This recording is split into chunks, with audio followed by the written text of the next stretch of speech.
r/askreddit. Which conspiracy theory is so believable that it might be true? That your phone's microphone is constantly hot and it's listening for keywords to target advertising. Most glaring instance where this happened to me was when I walked into a colleague's office.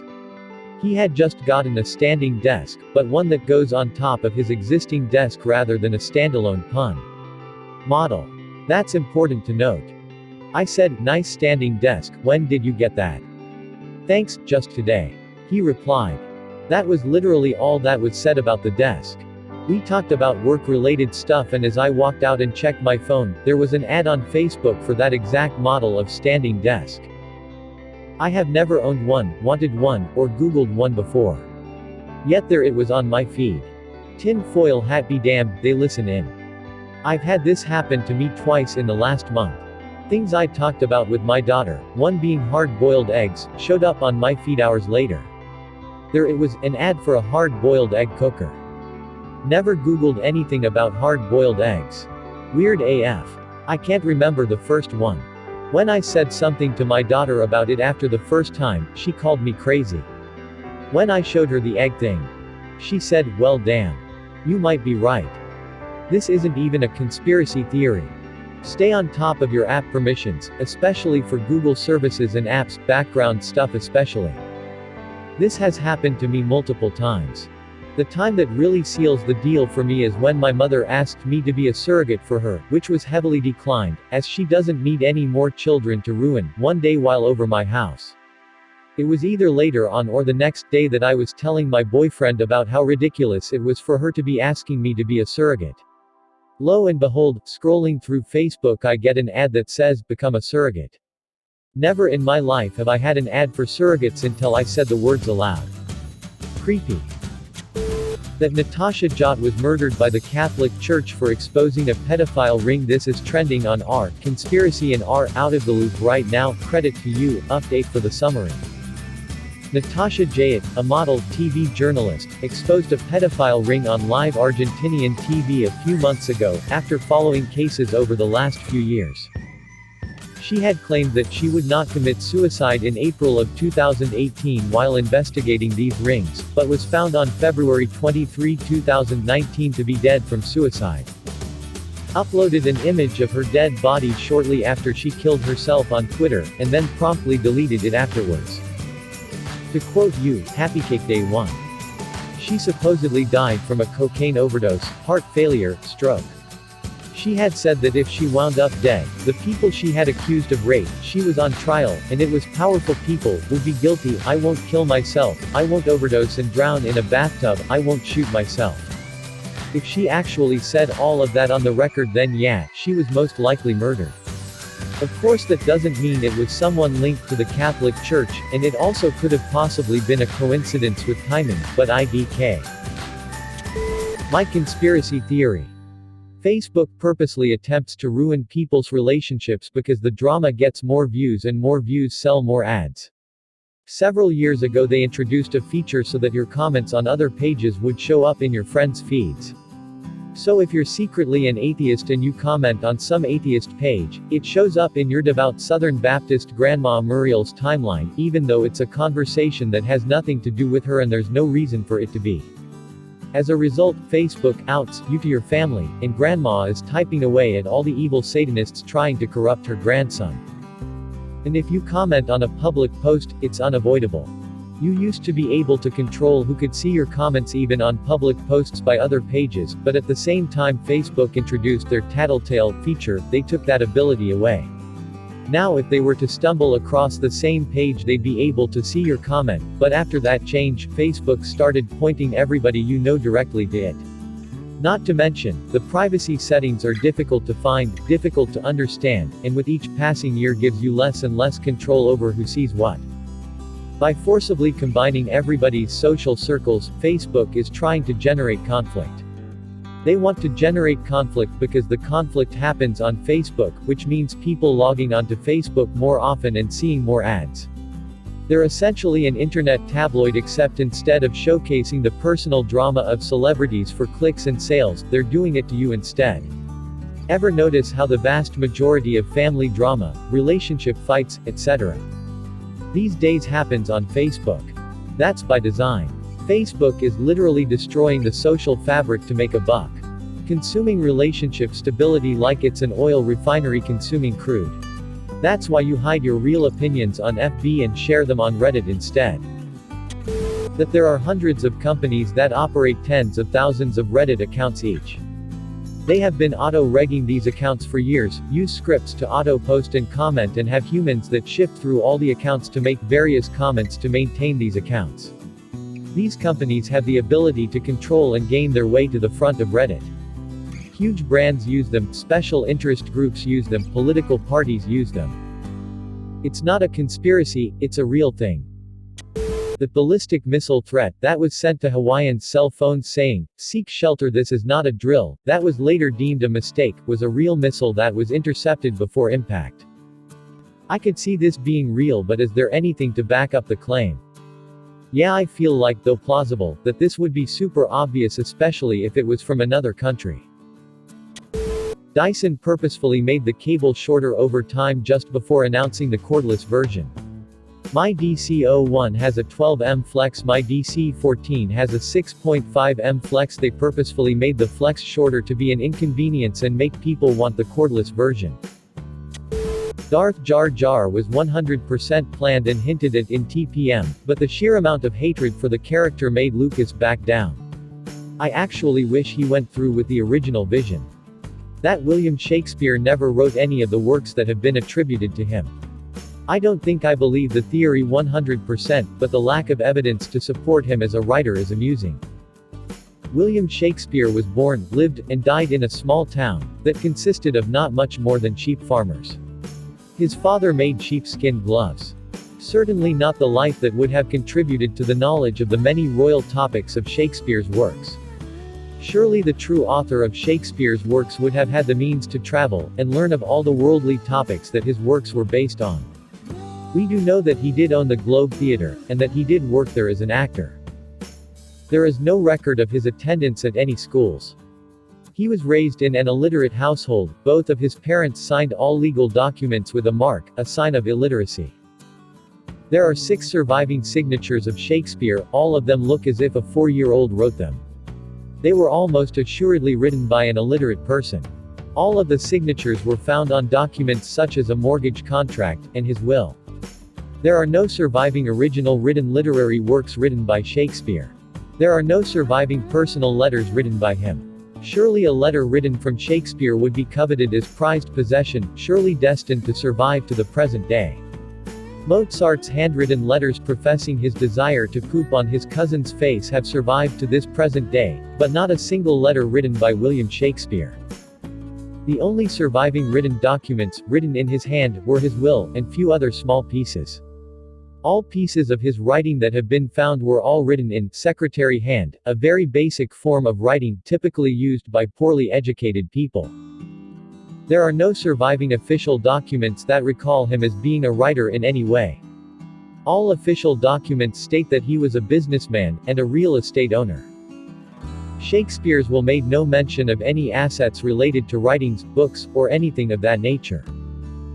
All these facts paint a picture of a scenario where someone paid William Shakespeare to use him as a pseudonym for their own writings, and perhaps used his position as the owner of a theater as their own personal venue. The best theory about the true authorship was Edward de Vere, 17th Earl of Oxford. He was well known to be a gifted poet and playwright. He was also known to sponsor companies of actors, and he was a patron of some of the most well-known theaters. Oxford would not have been at liberty to write about the topics found in Shakespeare's works. The only compelling evidence that I've heard from Shakespeare supporters are anecdotes written years after his death, by people who knew Shakespeare, and referring to him as a writer. I don't find this compelling at all. If Shakespeare made an arrangement to act as the author of someone else's works, surely such an arrangement would require Shakespeare lie to everyone. I'm certain that all his friends thought he was a writer. Memes about the NSA and other spy programs are encouraged by the very agencies spying on us, to twist the idea into the absurd and to humanize their agents. Or make everyone paranoid for even asking questions about the surveillance state. Miley Cyrus's crazy streak was all a carefully planned marketing scheme to get her solidified as an A-list celebrity. Dad, is that you? But seriously though, my dad has been saying this since she first went wild. She had to do something completely extreme to destroy the image of Hannah Montana, and thus allow her to begin her own career as Miley Cyrus. The Vatican holds horrible dark secrets and many answers to existential questions. And that Area 51 is a publicity stunt by the government to hide the real testing facility. The Vatican has many vaults literally stuffed with thousands of documents that no one but people in the Pope's circle have access to. Who knows what's in those? I'm willing to bet there are parts of the Bible, Christian history that will never see the light of day thanks to Emperor Constantine creating the first official canon of the Bible. I believe that Area 51 has some stuff that they wouldn't want getting out, but I think it's all pretty normal, and the general public wouldn't find too shocking. It's definitely hyped up though to distract us from some other base where the real weird shit goes down. I think Area 51 was a military research base like many others, but there was an incident involving some kind of secret technology they wanted to keep quiet from the Soviets, so the NSA spun up the aliens rumors. This unwittingly got associated with Area 51 specifically, so they decided the base was compromised and it is now maintained as a decoy operation. There hasn't been anything interesting or classified at 851 for decades, other than documents about the decoy operation itself. YouTube in a mobile browser is so shitty so they can force you to use the app and not use an ad blocker. This is true for most mobile sites, this one included. Not only do they want to run their ads, they want the data that an app can get compared to a website. Reddit is almost completely unusable in the mobile browser unless you're just looking something up quickly. Some subreddits I've even gotten stuck with banners at the bottom saying to use the app where the button to exit doesn't even work. So you can only see like half the screen. Then there's the giant continue button and tiny part below it to go to the mobile site. Continue very obviously implies continue to the site you were trying to reach, not continue to a different app. Long John Silver's is some kind of money laundering scheme on the basis that they have been open for as long as I can remember, but I have also literally never seen a busy Long John's. Toxic delusion that I ironically entertain. Perhaps. You clearly didn't grow up in a white trash family. LJS is a poor man's Red Lobster.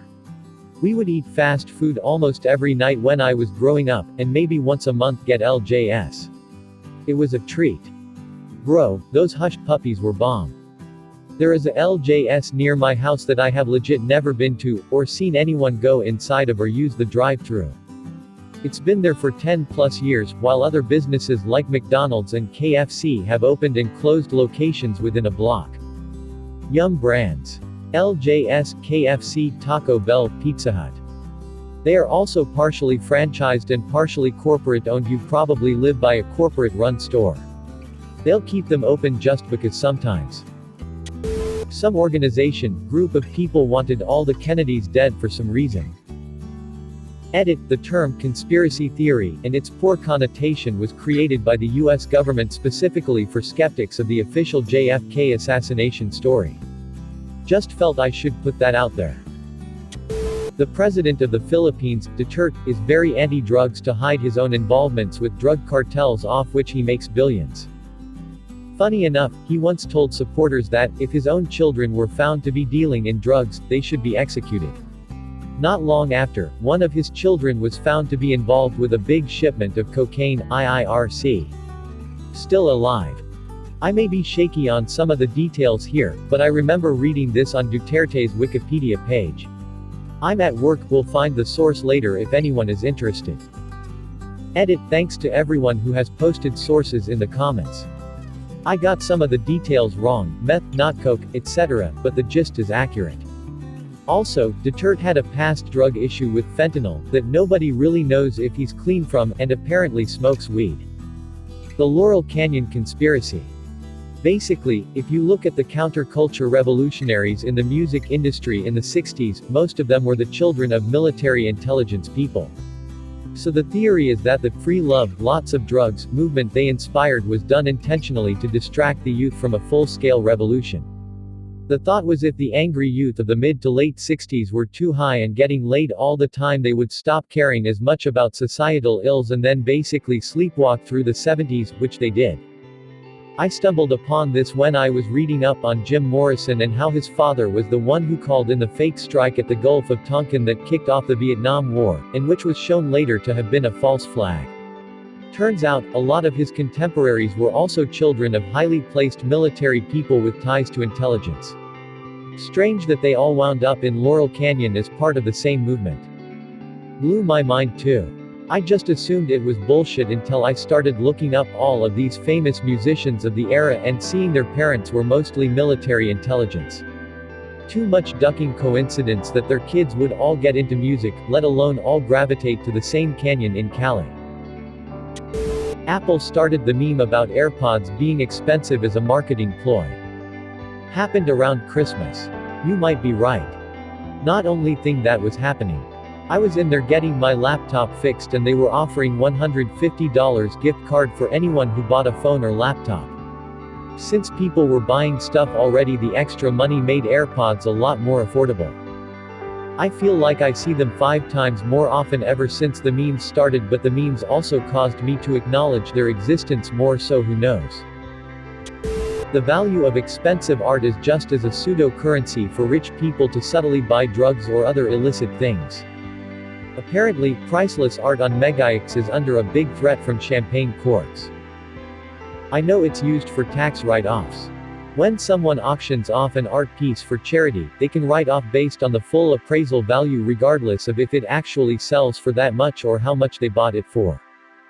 Cops go on ways and leave random police sightings to cause people to slow without actually having to stay and check on people. One guy actually posted on Reddit that he did this so that his traffic duty was easier. It's better than giving tickets. Edit, there are states that have banned ticket quotas. I think it's smart for them. It gets the job done of getting people to slow down without having to worry about pulling over a crazy person. The development of the F-35 fighter jet is so over budget, so the military can fund other top secret projects without making a new line item on the budget. It's the only conspiracy theory I believe. The recommended food pyramid is created by the FDA, but the FDA is funded by a lot of certain food industries, poultry, dairy, etc. They in turn made the recommended nutrition based off of their funding by these companies, and not based on a well-balanced diet. The government experiments on the mentally insane because no one will believe someone with that kind of medical history. I feel like people overlook the fact that the government actually did experiments on Americans and ducked at least one of them up so bad that he moved to the middle of the woods and started mailing bombs to people. The oil and coal industries invested heavily in killing off nuclear power as an attractive alternative. These days we have reactor designs many times safer than other methods of generating power, and the waste issue is something that could be fixed with sufficient investment. Not even a matter of these days. Even taking into account disasters like Chernobyl, estimated around 4,000 premature deaths, and Fukushima, approximately equals 600, nuclear is incredibly safe compared to coal's 5,000 accidents per year. Nuclear kills 90 people per petawatt-hour generated, whereas coal kills 100,000 people per petawatt-hour, mainly because of lung problems worldwide. Even if we don't take into account the climate change contribution, most of those deaths are easily avoidable if we switch to nuclear. Edit, here is the source of the deaths per energy unit claim. It's Forbes. Not the best, but it's what I found with a quick Google search. Also edit, a lot of people are telling me that Fukushima had 0 radiation-related deaths, and that the numbers for Chernobyl are also debatable, but most people here claim the ones I posted is too high. I intentionally chose some of the highest estimates I found when Googling just to be on the safe side of supporting nuclear energy, so that this comment couldn't be disregarded just by saying, you estimated too few kills, nuclear kills so many more. Even when choosing some of the highest numbers, those numbers pale against the deaths caused by fossil fuels. Edit 2, thanks a lot for the silvers and gold. This really blew up. I'm used to seeing puns blow up, so I'm glad that I got gilded, silvered and upvoted for a serious issue. Speaks very well of Reddit's community. Smiley face, thank you again lads.